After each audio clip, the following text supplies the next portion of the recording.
G'day everybody, and welcome to the Risky Rollers podcast. I'm Dalton, and I'm joined by... it's just me.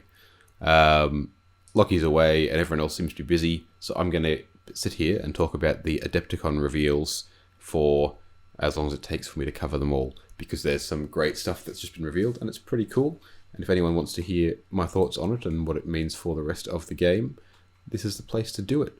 Before we crack on with all of that, huge thanks to Dice Arcade being the official sponsor of the channel. Hear more from Tim later, as well as to the Tray Tinker. If you want to get a discount on your dice trays, just like the ones we use, check out the link in the description down below. Don't forget to check out our Patreon if you want to support us and help us keep doing what we do, as well as the Discord. You can chat with us, talk about all this great new stuff that's just come out, talk painting, talk hobby, talk games. We've got competitive stuff, narrative stuff, everything going on down there. All linked down below in the description. And yeah, last one with the Discord as well. We do have more events happening this year. We've got a doubles tournament happening in May, which is going to be great fun. We're finalising the player pack as you're listening to this one, so that'll be coming out within the next week. All the information for that one, but that's happening in May. That's going to be super exciting. And then we've got 2 more events happening later in the year. We've got the GT in August, and then we're also working on a little something for the end of the year, either November, December, around sort of just before, just after Geelong Heresy. So that'll be great. And if you're in the Discord, you'll get early access or early warning to jump onto tickets and things like that. So without any further ado, we'll crack right on. Adepticon, of course, happened over last weekend, or last week, I guess. And there were a bunch of reveals in the Adepticon preview online, everything from Necromunda to Warhammer Underworlds through to some very exciting stuff for Horus Heresy. And we're going to go over all of it. So I think let's crack right on. Necromunda was the one that I was expecting the most for. We saw before the preview, we saw the Outcast model that they showed on Warcom, and it looked phenomenal. Both myself and Lockie, if you're in the Discord, you'll see us both going, yep, we're starting one of those warbands. They showed off an absolutely phenomenal Ash Waste Nomads warband, which includes 10 of those absolutely gorgeous Nomad models, and then what might be some of my favorite models full time, 4 of the creepy looking bug riding Nomads, which are just incredible little alien bug rider miniatures that are just phenomenal. The carapace design, the texturing, even the paint job they've done for the heavy metal team looks fantastic, and I can't wait to do them up in a really gritty sort of sandy style. So that's pretty cool, and that's coming out in a massive Ash Wastes box. So the Necromunda is getting another box essentially with new rules for the Ash Wastes, as well as some Orlocks. Now, I've never played Necromunda, although I've heard plenty of good things about it. I did play Shadow War when that came out, and had an absolutely fantastic time with it. And from what I gather, that was sort of like a testing the waters to see how people would react if Necromunda did return. So this box is going to be where I actually properly get into it. It's got some really cool sort of raised Hablock terrain with gantries and things. The Orlocks that come to face off against the Nomads look pretty sweet with their brand new dune buggies, as well as the fact that in the box you get a hardcover rulebook, templates, which are a bunch of proprietary dice, cards, and all the rules that you need to play it. So that's going to be pretty cool. I'm really excited to see, or to get onto it. We can see it. It's all up there right now, to get on to enjoying that one. When that one comes out, we know that Icon in the Discord of Jake, if you've watched our battle reports with him, is big into that. So I'll be playing a bunch of that, talking about it a bunch in the podcast, and then potentially maybe featuring some of it on the channel. Maybe not. Depends on if there's much interest in that. Make sure to let us know down in the comments. And if it's something that you're interested in, to let us know your thoughts on them and how much those creepy bug riders, just how awesome they are. They also previewed something that I'll briefly go over, just because it's sort of not something I'm really into or have a large horse in the race of, which is a new warband for Warhammer Underworlds. Harrowdeep is the current season they're in, and it's all something underwater, I think. And they've previewed an undead sort of mad science style warband here, which is pretty cool. You've got like a mad scientist necromancer kicking around with a bunch of zombies and things with Tesla coils and stuff coming off them. It's a nice twist on the classic fantasy trope, and it's good to see sort of a bit of an update on some of those designs. Not something I'm super excited in. None of the models particularly inspire me, although they are all like obviously gorgeous, very clean, very crisp sculpts. There is some pretty sweet art coming along with it as well. But yeah, it's not a whole lot to say there. If you're into Warhammer Underworlds, it's a fantastic addition to it. I'm sure there's some new cards that make that good fun. Now on to, I suppose, the meat of it for 40k, which is the new Night books. They announced Imperial Nights and Chaos Knights are both getting new codices right after Tyranids, as well as 2 brand new Night models for Chaos Knights, which is pretty sweet. So the new books initially look absolutely fantastic. The Chaos Knight, the art on the cover of the Chaos Knights book is absolutely phenomenal. I can't wait to get that in hand and have a look through it. The Imperial Nights one, of course, does look good, but the Chaos Knights book, the art on that, absolutely stunning.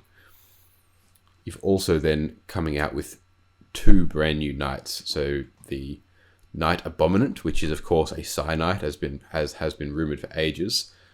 That's just awesome. As well as a brand new War Dog pattern. The War Dog... what was that one? I've already forgotten what it was called. But a brand new War Dog for the Chaos Knights that has a chainsword and some sort of power grappling claw. Not dissimilar to the Megaras or the small Moirax style ones from Forge World. So it's pretty cool to see some of the design elements coming across there. They've also mentioned that some of this stuff will, in the books, will be rivaling Tau and even just sort of showing up a little bit on the amount of firepower they can put down, which is pretty cool. Imperial Knights are an army that struggle a little bit with playing objectives and looking after all of that.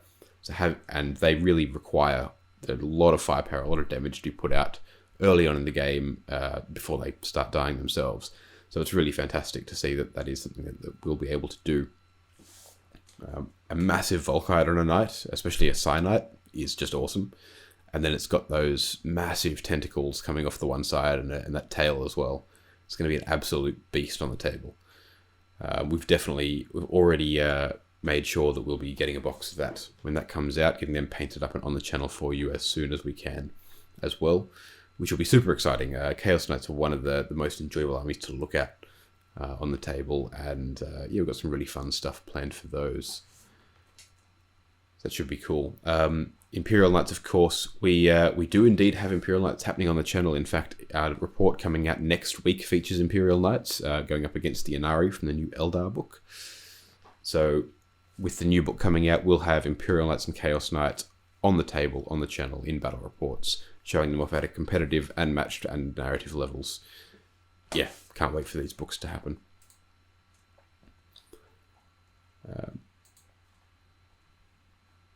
There was a sweet little trailer for those as well, if you're able to look that one up. Yeah.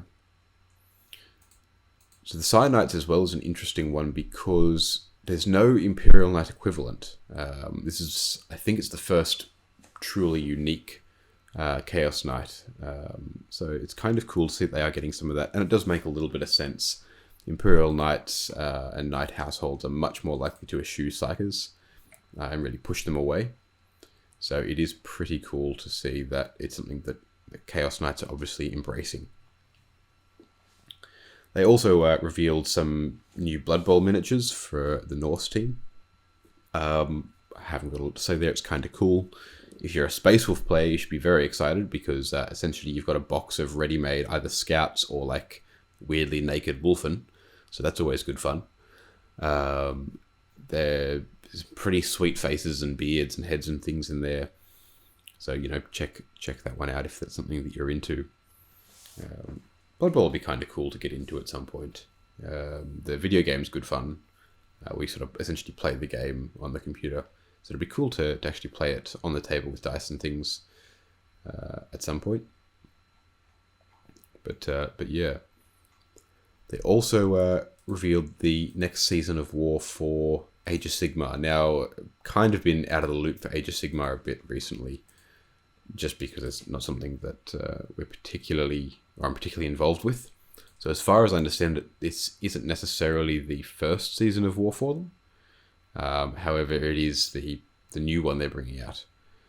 And this is Season of War for Thundia, which is part of the Realm of Beasts of Gur. And it's coming out with a cool new terrain set, which I think is a combination of several existing pieces as well as a new one. I'm actually going to come back to that terrain set because a couple of pieces in there are quite interesting, as well as a brand new unit type they were talking about, which is a part spell and part monster apparently. This is the Thundian Incarnate, and it's a really cool little model where it's like a kind of a skeleton being animated by some sort of magic stream rising up out of the ground. It looks pretty nasty, and the skull and the face of it's got a lot of really expressive detail on it. So that's really cool. Definitely keen to see that come out on the table. And I'm already having a think about. And I mean, I know I don't really want to be starting more projects, but kind of having a think about some of the different ways I could paint that, and plotting some different things that could happen with that. And as I mentioned, it's coming out with a bunch of terrain that is supposed to represent Thundia. A lot of it's fairly generic by the looks of it. There's a few pieces of what I believe are just Azerite ruins or Azerite construction stuff, and this it's actually kind of cool because it's not just ruined buildings, but it's buildings being constructed, which functionally it's still more or less the same sort of L-shaped structure. But it's just a nice change of pace and a nice little tweak on, how that usually works for most of these games. Now, I don't think they're new pieces though. I think these are kits that are currently available, just bundled together, as well as a statue that's hanging around up there. But I think. New bits there's like what looks like a floating Lumineth Realm Lords, which are the kind of new High Elf range with their copyright-friendly name. A floating Lumineth Realm Lord little temple thing around a pool with some waterfalls falling off the side. And that's actually a really nice piece. I love their like floating island aesthetic and things like that. So I'm really keen to see a lot of those on the table. As well as a what do they call it? They call it a Megadroth Remains, which is essentially just a half-buried massive skeleton of some great big beastie, which is just cool. Yeah. And then, so they got some fancy pictures with all that, and that's all coming out at some point this year. So that's pretty cool. We've got some interesting plans for Age of Sigmar in the works for the channel. I know that Lockie has some Soulblight Gravelords happening, or going to happen. Over in the Discord, we've got a few people working on some Age of Sigmar stuff, so if you're down in Melbourne and you're wanting to be involved in the club days and stuff that we do, which is all, of course, organised through the Discord, we are looking to be able to have some Age of Sigmar happening there in the near future as well. And of course, I've got a few square-based armies for 9th Age and things that can, of course, work in Age of Sigmar. But I am looking to jump on or back on to the Nighthaunt, which are something that I previously had done some work on, and will do so again. Speaking of Nighthaunt, they've also got a brand new model reveal on top of the models which actually convinced me to jump back into it, which are the 5 Crossbowmen they revealed in the new Versus box that are coming out, but I believe that was revealed prior to Adepticon. They've got a brand new model which they've called Aurak the Drowner, which is like a sweet undead ferryman style thing. It's a really interesting model, and actually, I keep flicking back and forth on whether or not I actually like the model or not. Primarily because it's only half a boat. The back half is just gone, so it's just a dude in half a boat. But there's a bunch of like spirits and souls and ghosts floating around that are holding him up, and he's got a really cool little. I'm not really sure what you'd call that. Over his back, he's got like a wrought iron cage thing mounted there, which is just pretty sweet. So that's pretty cool, and it's probably a model that I'll be looking at doing up with the other Nighthaunt to help with that a bit. And that brings us off to the one last thing that I'll mention before we jump off and hear a word from Tim about Dice Arcade will be the very final thing that they showed off, which was some stuff to do with Chaos Space Marines. They, of course, confirmed they'll be coming out fairly soon with their 2 wounds and all that kind of stuff, as well as a bit of a trailer with a preview of a model that is very likely something like a Demon Primarch Angron by the looks of it, or if not, just some cool new Demon Prince model. That should be pretty cool. We've known for a while, thanks to a lot of the leaks and things, that World Eaters are going to be getting their own book, separate from the main Chaos Space Marine Codex. And it's cool to start seeing that that's, on the horizon as opposed to well down the line. Another Demon Primarch kicking around would be fantastic. Angron is one of the ones who has been, like in the lore at least, fairly active over the last, 10,000 years up to the current point. But we just sort of don't see him actually achieving much other than he shows up, he wrecks some shit, some dude banishes him, back to the warp he goes. And then he shows up every few years and does some stuff. So it's cool to see him come back as a model, and I'm hoping that he can actually get involved and have a bit more influence over the setting. Just as, of course, Mortarion and Magnus have had in the lore recently. So that's pretty cool.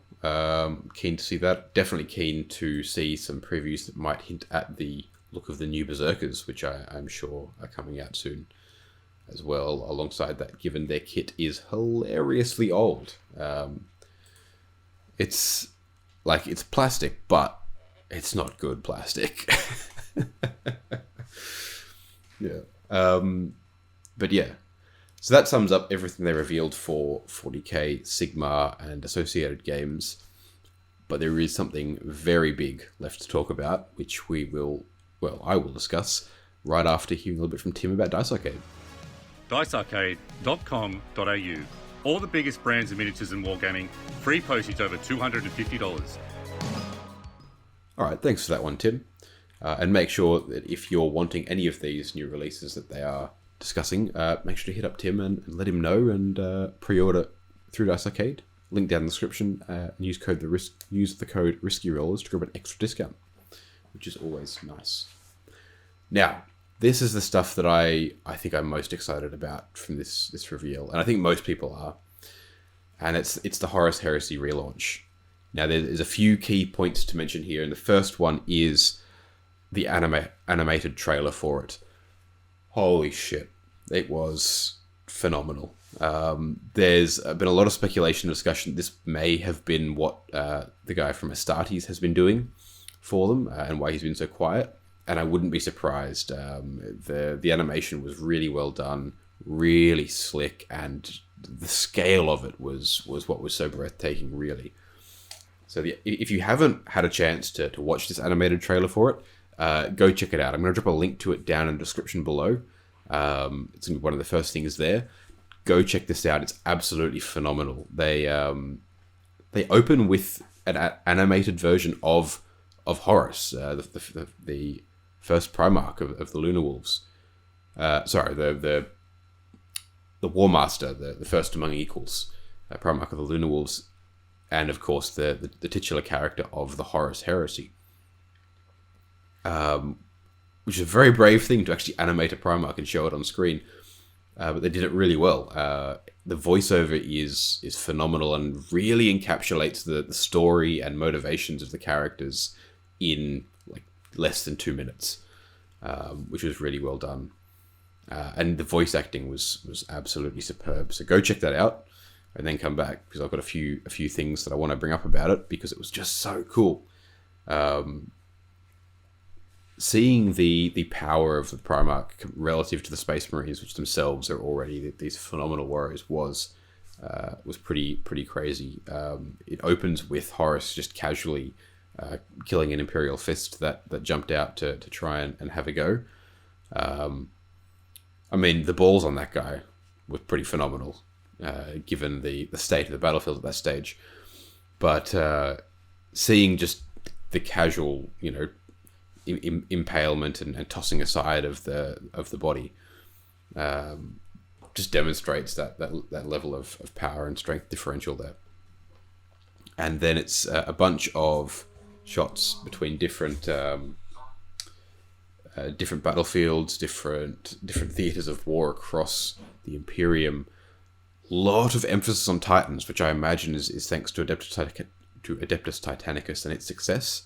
And fair enough, they're impressive. Seeing a Warlord Titan crossing the battlefield. There's it cuts to a scene during the day across like a sandy battlefield of a Warlord Titan just opening up with its massive rotary cannons. Just awe-inspiring. It's absolutely phenomenal. It's worth pointing out all the Space Marines we see. Almost all of them are in the Mark 6 Corvus armor. That's the classic beaky helmets that are way back from Rogue Trader and have come through several iterations. And I'll get into why when we talk about the miniatures soon. But it was pretty cool. It was nice to see them everywhere there. Of course, lots of Sons of Horus happening. And I believe the only other Legion we saw in the trailer were the Imperial Fists. So the whole thing was Sons of Horus and Imperial Fists engaging against each other across battlefields across the Imperium. And yes, getting to see all that was fantastic. There's a scene which I'm sure everyone is talking about of one of said Warlord Titans being absolutely annihilated by a blast from one of the battle barges that Horus is commanding, and is actually hovering in atmosphere within the shot, which is a really cool shot to see. It's being annihilated by some sort of thermal beam. Now, the first person that tries to tell me that is a lance battery is going to get throat punched, because it is not. A lance battery is, of course, a scaled-up las weapon. And as we have discussed on many previous episodes of the podcast, that is not how las weapons look. And las weapons firing laser beams would not appear as a beam that travels. We would not see any sort of motion from the beam. It would simply exist at all points along its length at the same moment in time, as we've discussed previously. And if this is the creator of Astartes who's working at this, we also know that he's aware of this, because the Astartes animation was so well done and had lasers portrayed correctly. So this is some sort of thermal beam, very similar, I imagine, to I believe it was the volcano cannons that we saw the Warlord Titan firing into some Space Marines earlier in the trailer. I saw some upscaled version of that, but it fires down out of the sky and absolutely annihilates a Warlord Titan, which is something else. It really is. So that was super cool. As well as a bunch of other different things. There was some really brutal close combat fighting. Seeing Space Marines bayoneting each other through the throat, and stuff like that was it's just brutal. It really highlights just the just how much impact the battlefields of the Horus Heresy would have had. For that matter, why the conflict is so compelling and so brutal is because of the I guess the emotional charge that the conflicts would have with the betrayal going on across everywhere. So that was really cool. And there's a classic piece of, if anyone who watched the trailer, of course, will have recognized the classic piece of artwork of the Marines on parade with the Praetors and the standard and icon bearers marching down the lengths of the line, being recreated in Mark 6 and animated. It's a blink and you miss it shot right before they look over a Warlord Titan and look in on the Princeps and Moderati in the cockpit for it, or in the control area. But it was such a cool shot to include. That's been in, I think, every Space Marine codex since, I want to say 4th edition. It may have even been there even earlier. It is such a classic piece of 40k art. Seeing it realized in animation for the all of second and a half it's on screen was really cool. Yeah, I mean, now look, I can't just gush about it the entire time. It's some of the animation was a little what's the word for it? A little less impactful than it could have been. The Marines maybe could have been a little bit quicker across the board. Although it is very hard to emphasize the Space Marines being, these transhuman warriors when all you've got to compare them against are other Space Marines and you haven't got regular humans around. Which again, the reasons for why that is, I think, are model related, which I'll get to in a moment.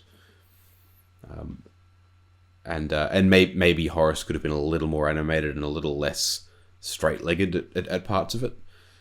Particularly the end part is the pose seems a little bit awkward, but again, very small nitpicks considering just the scale of the whole thing.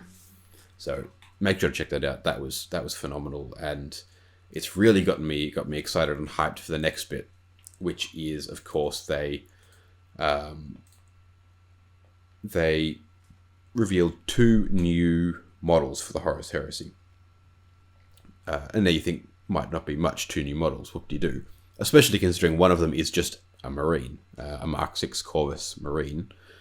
However, the reason that these are cool is because all of those blurry potato cam images that we got leaked a while ago of the rumored new Horus Heresy plastic box set, those images contain these 2 models, pretty much confirming that is the box set that's coming out, which is a shitload of Mark 6 Beaky Marines, a bunch of Terminators, a Dreadnought, a plastic Spartan, as well as new characters.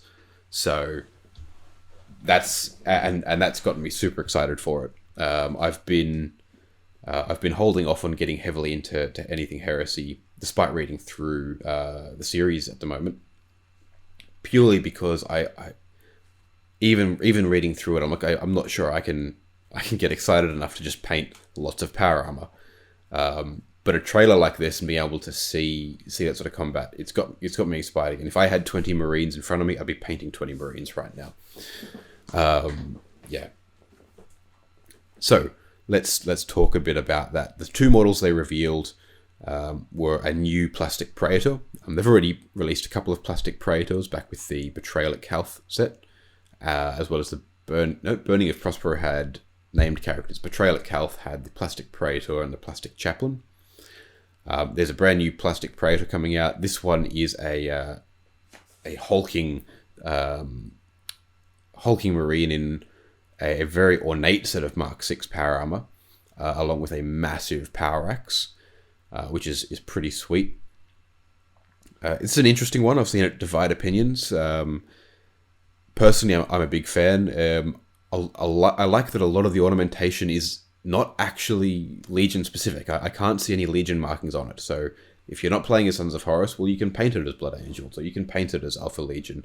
You can paint it as Word Bearers.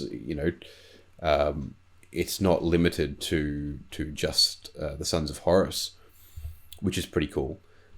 And then also just seeing the subtle difference in aesthetic between this and a 40k character is pretty cool. And of course, there is the obligatory tactical rock. You can't, if you haven't got a small rock to put 1 foot up on, how does anyone know you're a character or you're important at all? It's important, yeah. Now, that's pretty cool. We also know from those blurry images that there is another character in the box as well, whether it's another Praetor or another form of character. Judging by the trailer, which featured all of these characters in it, I suspect it's going to be a power sword wielding captain who will be advertised or painted up as an Imperial Fist. Given that we saw this Legion Praetor dueling with one who had a phenomenal mustache in the trailer as well, which was funny to see, but also just kind of cool. And then the other thing that was previewed here was a single Mark 6 Corvus Marine. Now, there's something very interesting about this, which is if you look at the proportions of the Marine, which is on a 32mm base, it's going to be maybe not quite, but closer to the height of a Primaris Marine than an old Mini Marine. Now, this is something that we've seen a little bit of scale creep, or not really scale creep, scale correction, shall we say, happening with some of the more recent releases for the Horus Heresy, especially the characters they're coming out with. They're just a little bit better proportioned. They're sort of bringing the Marines into a true scale size, which personally I'm a massive fan of. And you can see, looking at the picture of this one, the hands are a little bit smaller, a little bit better proportioned. The legs are a little longer, and so is the torso. It's a little bit taller. Everything seems a little bit better proportioned, and it's just going to make it look and feel like a more superhuman model on the tabletop.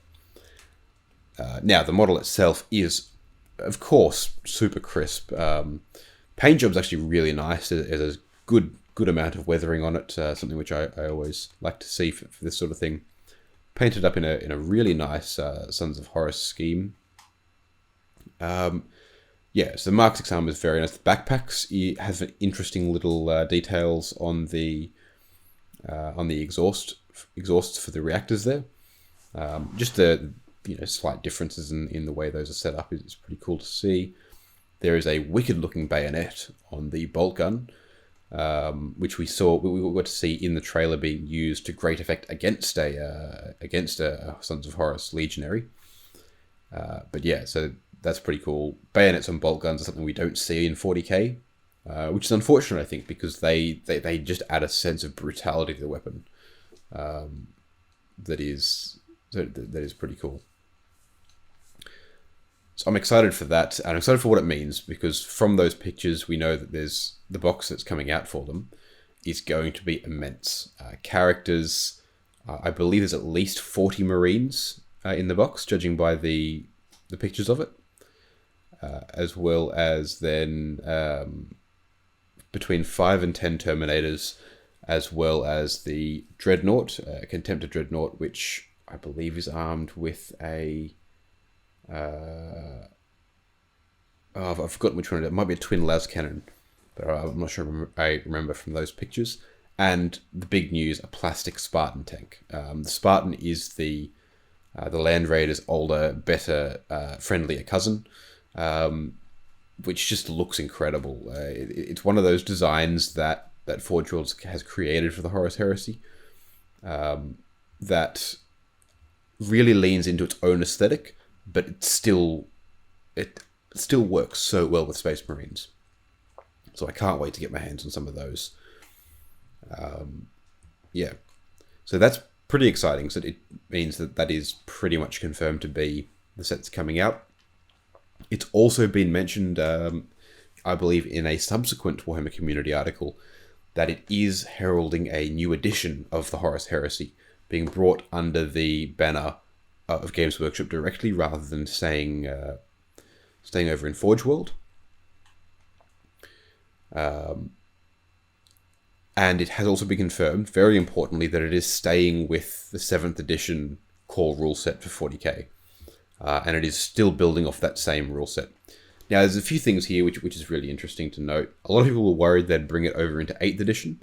Now, and the more updated rule set that 40k now uses, the more streamlined and simplified version. Now, look, there's pros and cons of that and so on. Personally, I'm a big fan of the fact that they're keeping it in 7th edition, or in its own thing, and moving it away into its own game, because it gives you more options on what to play. If you want to play with that rule set, then you can play with that. That's not a problem. Whereas if they brought it up and brought it in line with the current 40k, in much the same way as Age of Sigmar, I feel like you'd end up with essentially 3 versions of the same game. Which then you just go, well, what's the point in playing more than one? Whereas, Age of Sigmar 3.0 is, transitioning away from being just 40k light, which I think is a great thing. And then the Horus Heresy is making sure to stay as its own thing. And it also suits well the granularity and the more complex rules and representations of 7th edition. Obviously, still a fairly simple game compared with some others, but the more complex rules compared to 8th and 9th edition 40k do suit the historical aesthetic of the game. I've mentioned before on previous podcasts that one of the biggest things I enjoy about the Horus Heresy game is the aesthetic of it as a historical war game, despite it being, of course, this science fiction set 30,000 years in our future. Compared to the main setting of 40k being 10,000 years in the past, it is this kind of cool game design aesthetic they're bringing through where, it's kind of treated as though it's a historical war game. Because from the perspective of quote-unquote current day 40k, it's ancient history. So that's pretty cool. I'm super excited for that. That's something that we've already had some discussions behind the scenes. When that comes out, we will be on top of that for the channel. I'll be painting up a bunch of Marines, probably Sons of Horus. Realistically, I'll consider some other chapters as well. I imagine Lockie's gonna probably want to get onto his white scars. He's been going on about how cool those are for a while now, and we'll see who else we can get into it. Because I'm excited for it. We're going to get these painted up on the table. We're going to be playing some Horus Heresy in battle reports on the channel. All, of course, in addition to our main 40k content. Don't worry, we're not going to be dropping any of that. We're just going to be putting out more and more stuff. And so that's exciting.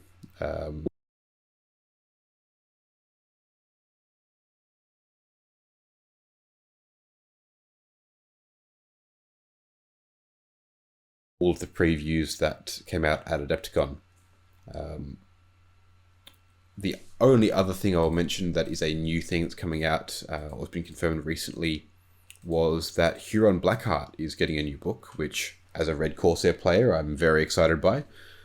You'll be seeing my Red Corsair's army on the channel, or a version of it, in, I think, 2 or 3 battle reports' time. It's been pushed back a little bit, of course, because the new Eldar book came out, and we've been covering that, as well as the Tau.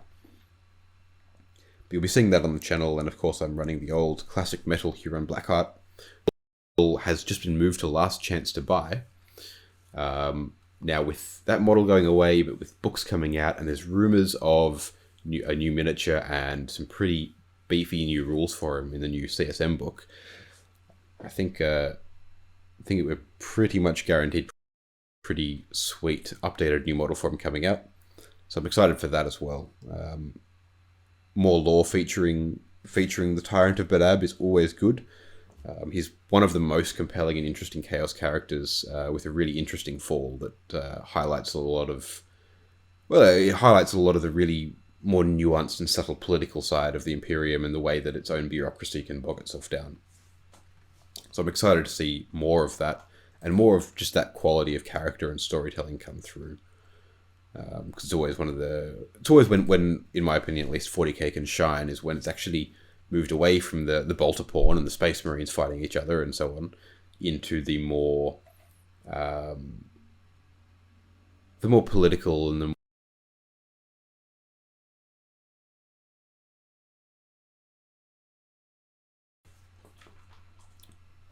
But yeah, so that pretty much wraps up all of the previews from Adepticon, as well as the other ones that have come out around the same time. A lot of exciting stuff for people in any portion of the hobby. So I'll encourage you guys to, if you've got thoughts on this one, to drop them down in the comments, and also jump over into our Discord, link down below. Jump over to the Discord and chat with us there. We've got a bunch of stuff there. If you're into Horus Heresy or you're wanting to get into it, jump in there as well. I'm going to be going on a huge binge on painting Horus Heresy Marines as soon as that box drops. And we're going to have a few others doing it as well. So make sure that you're involved with that. As well as, if you're interested in any 40k events, make sure you're in the Discord too. We've got Player Pack coming out this week for our doubles event in May. And we also have 2 more events planned later in the year.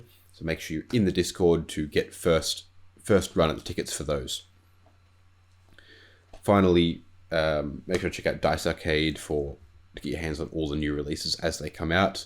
Have a chat with Tim. He'll be able to make sure that you can get your hands on whatever it is you're after. Thanks to the Tray Tinker.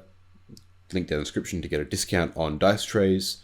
Check out our Patreon if you want to support us and get t-shirts, which is good fun, as well as early access to battle reports, an entire exclusive narrative campaign, and also I believe this may be subject to change, but at this stage we do have some just exclusive battle reports that might be coming up on there in the near future.